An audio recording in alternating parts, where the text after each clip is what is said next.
ஆதியாகமம் 14ஆம் அதிகாரம்.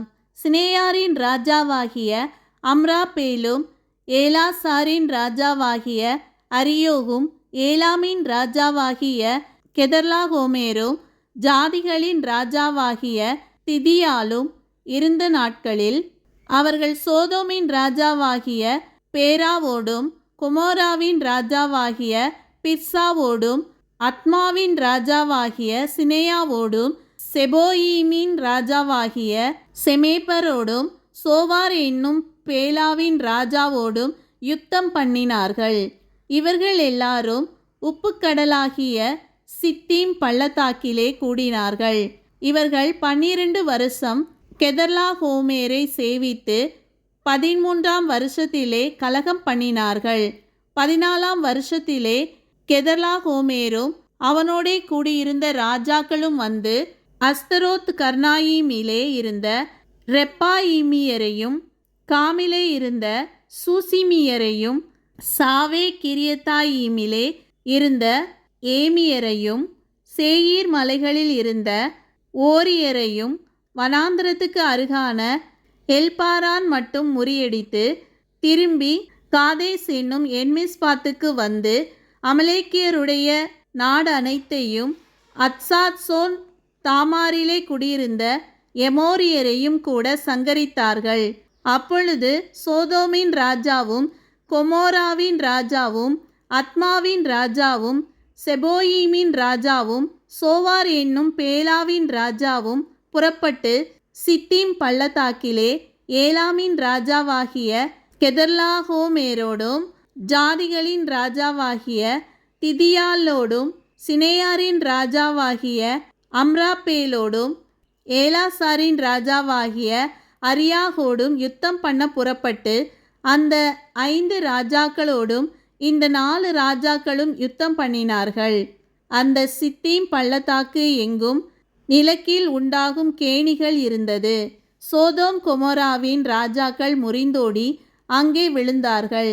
மீந்தவர்கள் மலைகளுக்கு ஓடி போனார்கள். அப்பொழுது அவர்கள் சோதோமிலும் கொமோராவிலும் உள்ள பொருள்கள் எல்லாவற்றையும் போஜன பதார்த்தங்கள் எல்லாவற்றையும் எடுத்துக்கொண்டு போய்விட்டார்கள். ஆபிராமின் சகோதரனுடைய குமாரனாகிய லோத்து சோதோமிலே குடியிருந்தபடியால் அவனையும் அவன் பொருள்களையும் கொண்டு போய்விட்டார்கள். தப்பி ஓடின ஒருவன் எப்ரேயனாகிய ஆபிராமிடத்தில் வந்து அதை அறிவித்தான்.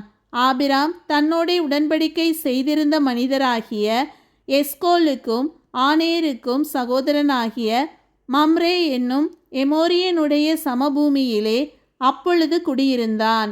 தன் சகோதரன் சிறையாக கொண்டு போகப்பட்டதை ஆபிராம் கேள்விப்பட்ட போது அவன் தன் வீட்டிலே பிறந்த கைப்படிந்தவர்களாகிய 318 ஆட்களுக்கும் ஆயுதம் தரிப்பித்து தான் என்னும் ஊர் மட்டும் அவர்களை தொடர்ந்து ராக்காலத்திலே அவனும் அவன் வேலைக்காரரும் பிரிந்து பவுஞ்சுகளாய் அவர்கள் மேல் விழுந்து அவர்களை முறியடித்து தமஸ்குவுக்கு இடதுபுறமான ஓபா மட்டும் துரத்தி சகலையும் திருப்பிக் கொண்டு வந்தான். தன் சகோதரனாகிய லோத்தையும் அவனுடைய பொருள்களையும் ஸ்திரீகளையும் ஜனங்களையும் திருப்பிக் கொண்டு வந்தான். அவன் கெதர்லாகோமேரையும் அவனோடிருந்த ராஜாக்களையும் முறியடித்து திரும்பி வருகிறபோது சோதோமின் ராஜா புறப்பட்டு ராஜாவின் பள்ளத்தாக்கு என்னும் சாவே பள்ளத்தாக்கு மட்டும் அவனுக்கு எதிர்கொண்டு போனான். அன்றியும் உன்னதமான தேவனுடைய ஆசாரியனாயிருந்த சாலேமின் ராஜாவாகிய மெல்கிசேதேக்கு அப்பமும் திராட்சரசமும் கொண்டு வந்து அவனை ஆசீர்வதித்து வானத்தையும் பூமியையும் உடையவராகிய உன்னதமான தேவனுடைய ஆசீர்வாதம் ஆபிராமுக்கு உண்டாவதாக. உன் சத்துருக்களை உன் கையில் ஒப்பு கொடுத்த உன்னதமான தேவனுக்கு ஸ்தோத்திரம் என்று சொன்னான். இவனுக்கு ஆபிராம் எல்லாவற்றிலும் தசமபாகம் கொடுத்தான். சோதோமின் ராஜா ஆபிராமை நோக்கி, ஜனங்களை எனக்கு தாரும், பொருள்களை நீர் எடுத்துக்கொள்ளும் என்றான். அதற்கு ஆபிராம் சோதோமின் ராஜாவை பார்த்து, ஆபிராமை ஐஸ்வர்யவானாக்கினேன் என்று நீர் சொல்லாதபடிக்கு நான் ஒரு சரட்டையாகிலும் பாதரட்சையின் வாரையாகிலும் உமக்கு உண்டானவைகளில் யாதொன்றையாகிலும் எடுத்துக்கொள்ளேன் என்று வானத்தையும் பூமியையும் உடையவராகிய உன்னதமான தேவனாகிய கர்த்தருக்கு நேராக என் கையை உயர்த்துகிறேன். வாலிபர் சாப்பிட்டது போக என்னுடனே வந்த ஆனேர், எஸ்கோல், மம்ரே என்னும் புருஷருடைய பங்கு மாத்திரமே வரவேண்டும். இவர்கள் தங்கள் பங்கை எடுத்துக்கொள்ளட்டும் என்றான்.